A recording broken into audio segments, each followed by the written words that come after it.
নজর রাখবো পরবর্তী সংবাদে। চুরির ঘটনা, তাও প্রকাশ্য দিবালোকে চুরির ঘটনায় এবার চাঞ্চল্য ছড়িয়েছে এলাকাবাসীর মধ্যে।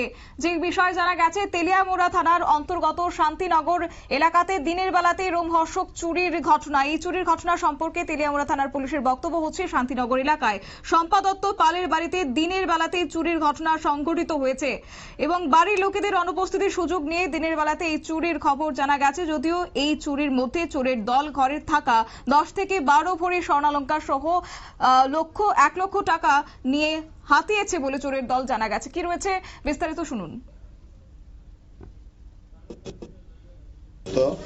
ওয়াইফ অফ সুজিত দত্ত আর সুজিত পাল, শম্পা দত্ত পাল আর সুজিত পাল। কি কি চুরি হয়েছে? তো সুজিত হয়েছে প্রায় গোল্ড নিচে প্রায় 13 ভরির মতন, আর 1 লক্ষ টাকা ছিল লকারে বলতে গড্ডেতে ছিল।